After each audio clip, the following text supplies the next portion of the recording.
Kita akan mengurai tentang tahapan pengembangbiakan cendawan Biperia bassiana atau hampir seluruh cendawan yang kita kembangkan sebagai agen pengendali hama penyakit tanaman.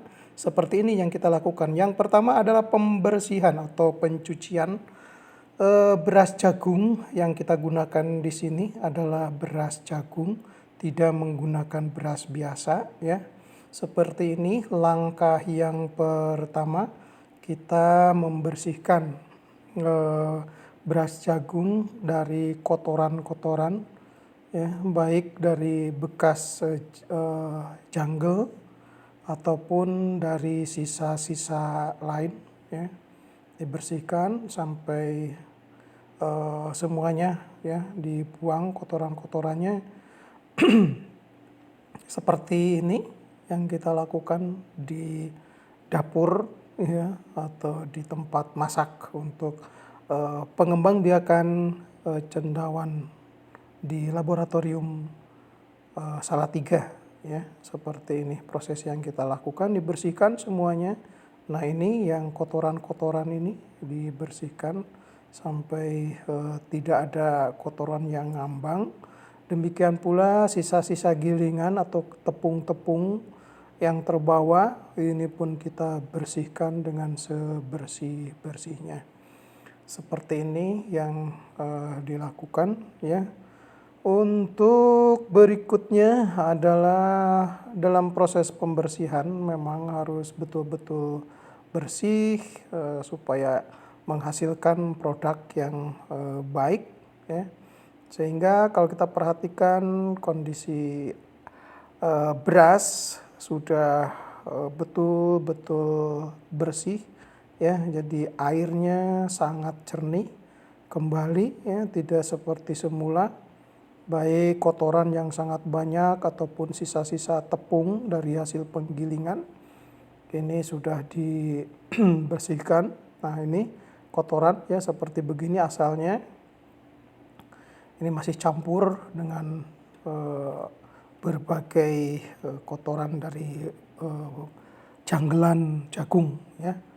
Kita ciptakan sampai kondisi yang sebersih-bersihnya.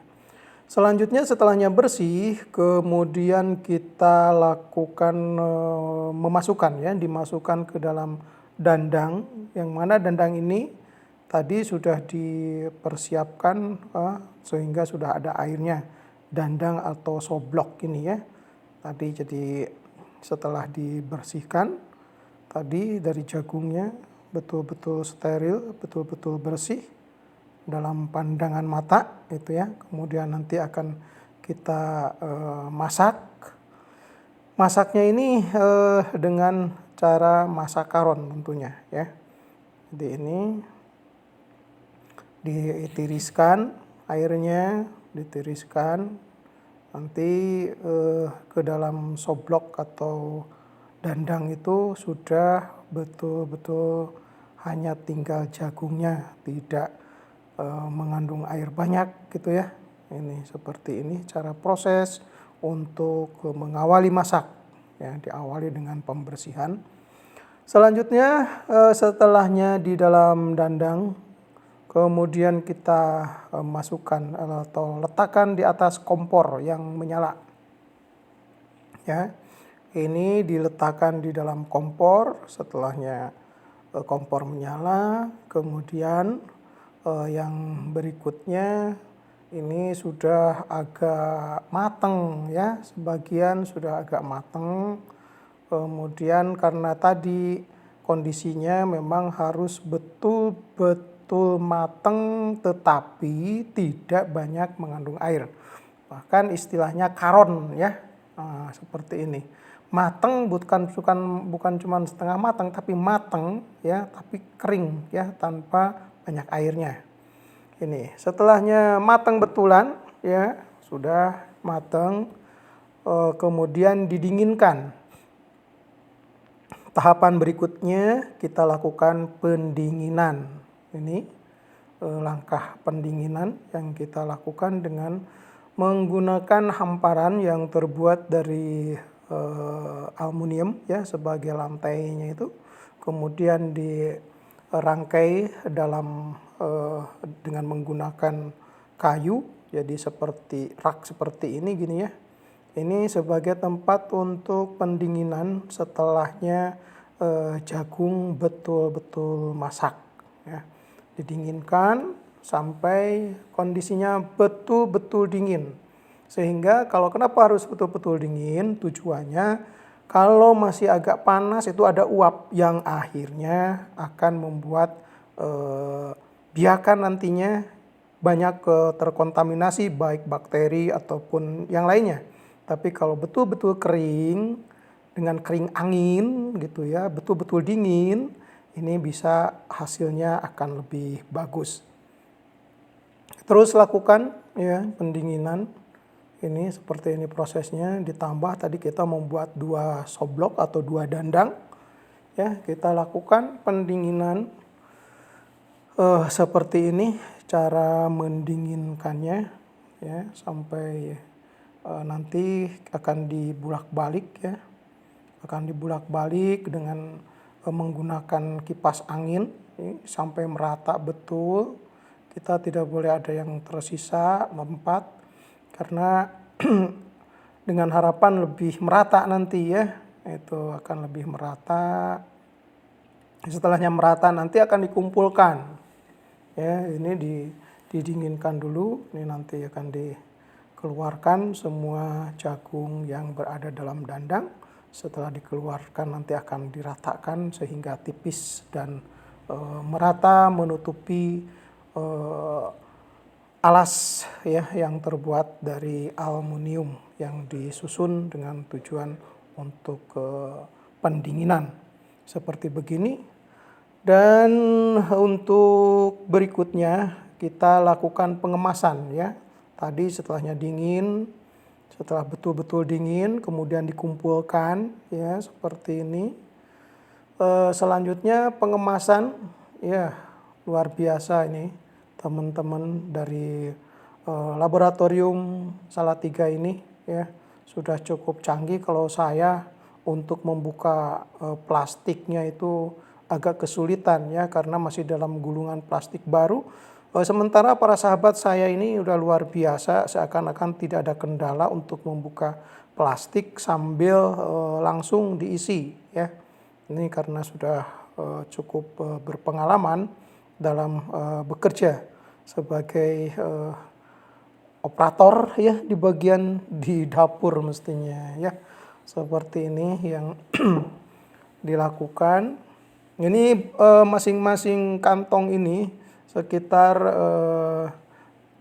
1 on ya. Ini diisi 1 on dengan menggunakan plastik dengan ukuran 0,5. Ini plastiknya cukup lumayan tebal ya karena ini akan dilakukan nanti dipanaskan lagi untuk disterilisasi atau disterilkan. Berikutnya dimasukkan ke dalam kemasan ukuran 5 kilo. Ini masing-masing dikemas dengan plastik ukuran 5 kilo. Ini nanti ditata dengan ukuran yang sama. Kemudian setelahnya ditata dalam ukuran yang sama. Kemudian dimasukkan ke dalam dandang. Ini dandang kedua kali lebih besar ya. Ini kedua kalinya pemanasan. Tadi pemanasan pertama untuk membuat setengah matang atau istilahnya karon. Yang berikutnya ini untuk steril. Jadi kita lakukan sterilisasi. Setelahnya proses demi proses dilakukan.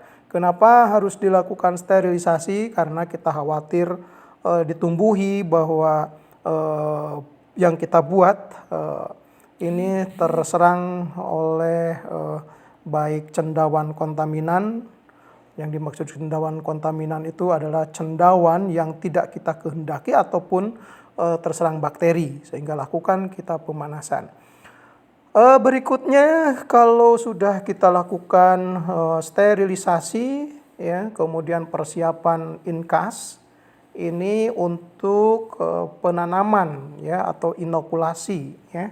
Untuk inokulasi ini harus betul-betul steril sehingga baik menggunakan lap ataupun juga alkohol, itu lapnya juga udah dicelupkan ke alkohol ya sebenarnya itu. Nah, kemudian disemprot betul-betul agar dinding ini tidak adanya yang cendawan-cendawan atau makhluk-makhluk lain sebagai kontaminan yang akan membuat biakan kita ya ini terkontaminasi.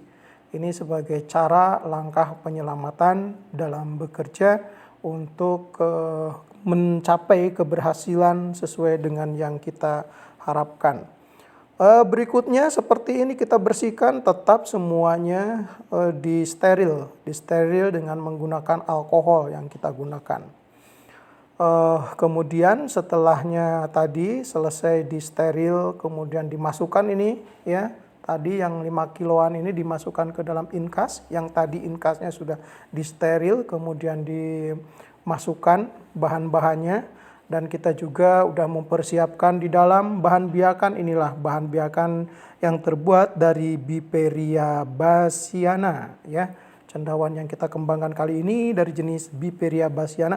Prosesnya sama saja, baik itu Biperia bassiana ataupun cendawan Metarhizium juga Trichoderma. Cara kerjanya sama saja, kita lakukan proses seperti ini karena kita ingin menghasilkan produk yang berkualitas.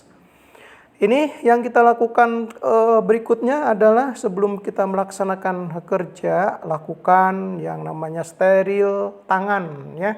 Karena tangan inilah yang akan masuk ke dalam inkas.